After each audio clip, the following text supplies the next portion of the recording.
से ज़्यादा यात्री हर साल आते हैं। ऐसे जगह जगह हमारे जो आश्रम है, ऋषि मुनि, यहाँ संत सभी विराजे। तो ऐसे में हमारे लिए सौभाग्य की बात है, भगवान चिंतामन के मार्ग पे स्वामी राधेदादा महाराज जी ने श्यामधाम आश्रम सोमेश्वर महादेव की स्थापना कराई।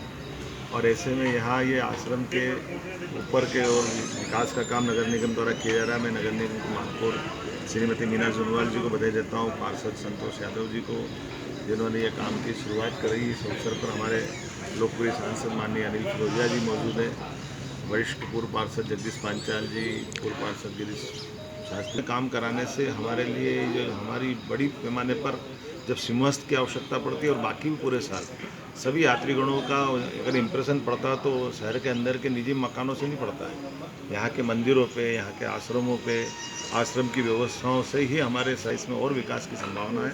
मेरी अपनी ओर से एक माननीय मंत्री जी, व्हाट्सएप पर और मोबाइल के माध्यम से बच्चों को पढ़ाया जा रहा है, उसमें किस प्रकार से सुधार किया जाएगा और किस प्रकार से क्या रहेगा? देखो, अब ये जो कोरोना का काल आया है, इस कोरोना के काल में तो हमारी परीक्षा की पद्धति पूरी विचार करने की जरूरत पड़ेगी जी। मैंने एक परीक्षा रिफॉर्म कमेटी बनाई है जो सारी परीक्षा पद्धतियों पर पुनर्विचार करेगी। अभी तो हमारे लिए परसों सोमवार को हाई पावर कमेटी की मीटिंग रहेगी, जिसमें आगामी समय में 19 लाख विद्यार्थियों को हमको परीक्षा लेना है। तो 19 लाख विद्यार्थियों की परीक्षा परंपरागत तरीके से नहीं हो सकती है, हाल में बिठा दें और वो परीक्षा पे दे दें। अब हमको उस पर वैकल्पिक व्यवस्था पर विचार करना पड़ रहा है कि वैकल्पिक रूप से उनकी परीक्षा भी हो जाए और कोरोना का कोई संकट भी नहीं आए। तो मैं उम्मीद कर रहा हूँ कि आने वाले समय में अब निश्चित रूप से डिजिटल, ऑनलाइन और इसके अलावा भी मासिक मूल्यांकन, अलग अलग पद्धतियों से अब हमको पढ़ने की जरूरत पड़ेगी, जिसके माध्यम से हम अपनी परंपरागत रूप से परीक्षा जो देते थे उससे बदलना पड़ेगा। ठीक है। महापौर जी, किस तरह की सुविधाएं मिलेंगी? मुख्यमंत्री जी के प्रयासों से बहुत सारे विकास कार्य हुए हैं, लेकिन उसके पश्चात बहुत सारे आश्रम ऐसे थे जहाँ आवश्यकता थी, क्योंकि सबकी धार्मिक भावनाएं जुड़ी थी और उज्जैन शहर की पहचान ही धार्मिक नगरी के रूप में। तो सभी की धार्मिक भावनाओं का सम्मान करते हुए जब मेरे पास में ये विषय आया, हमारे जो मार्गदर्शक है, जो हमारा सतत मार्गदर्शन करते हैं, उनके माध्यम से जब राधे राधे बाबा के आश्रम में श्यामधाम में यहाँ पे कुछ निर्माण कार्य शेष बचा है, तो वो कार्य भी शीघ्र होना चाहिए। तो सबकी भावना को ध्यान में रखते हुए धार्मिक नगरी की पहचान बनी रहे, इसी के क्रम को आगे बढ़ाते हुए महापौर अनुशंसा मत से ये काम स्वीकृत हुआ है। लगभग है और पार्षद जी ने जब अवगत कराया कि यहाँ पर शेड के निर्माण की आवश्यकता है, हॉल की आवश्यकता है, तो इसी की बात को आगे बढ़ाते हुए 10 लाख रुपये का काम यहाँ पर किया जा रहा है। मैं पार्षद जी को बधाई देती हूँ। और हम बात करते हैं कि धार्मिक नगरी के साधु संतों का आश्रम भी व्यवस्थित होना चाहिए, तो उसी के क्रम में ये प्रयास किया। महापौर जी, जो वही मैं कपिला गौशाला में गई थी, आप जाके देखिए, वहाँ की स्थिति पहले से काफ़ी बेहतर है, गायों की हालत भी पहले से काफ़ी बेहतर है और उपचार के लिए भी डॉक्टर आ रहे हैं और उनके चरी की व्यवस्था के लिए हमने वहीं पर चरी बोने का भी काम कर दिया है। और सबसे अच्छी बात कि पिछली बार जब एक बात आई थी कि ये गोबर की भी नीलामी होना चाहिए, तो उस गोबर की नीलामी के माध्यम से हमने 1.5 लाख रुपये की इनकम नगर निगम को हुई। ये उसी बात का परिणाम है कि व्यवस्थाएँ ठीक हो रही है। और जहाँ वहाँ हमने एक जो पेड़ पौधे आप सभी जानते हैं, एक बड़ा कार्यक्रम करके वहाँ पर वृक्षारोपण का भी कार्यक्रम किया था। आप जाइए, देख कर आइए कि वहाँ पर वृक्षारोपण भी बहुत अच्छे से हो गया, उसके अंदर फल आना शुरू हो गए।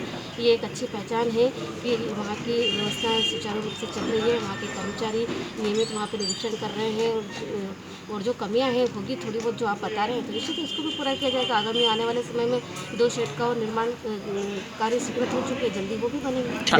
किस तरह की सुविधा मिलना है?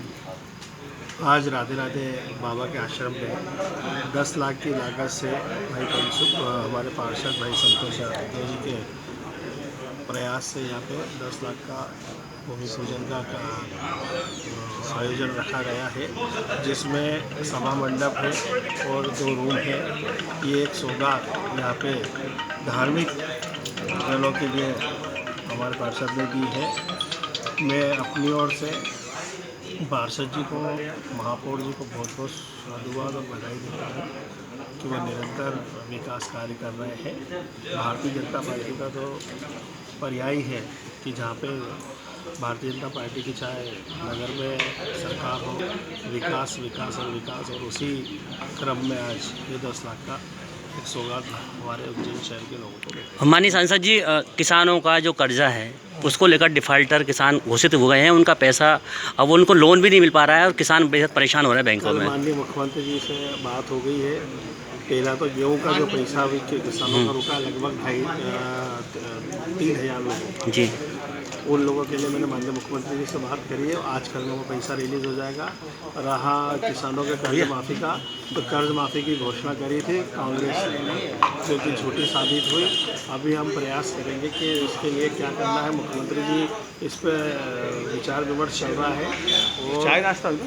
बहुत जल्दी अच्छा सांसद जी, क्या है खाद बीज के पैसों के लिए जब वो किसान जा रहे हैं, अपना जो खाता है उसको वो लेना देना कर रहे हैं, तो बैंकें वो कर नहीं रही हैं और किसान बेहद परेशान हो रहे कुछ हैं। जगह ये शिकायतें आ रही है, उसकी हम मॉनिटरिंग कर रहे हैं। माननीय मुख्यमंत्री जी ने निर्देशित किया, कल कलेक्टर को भी बोला कि ऐसी जगह पर खुद कलेक्टर संज्ञान में ले, और मैं भी निर्देशित कर रहा हूँ कि वो संज्ञान में ले और किसानों को कोई भी असुविधा ना आ पाए, कोई तकलीफ ना हो, इसका हम पूरा ध्यान रखें। ठीक है।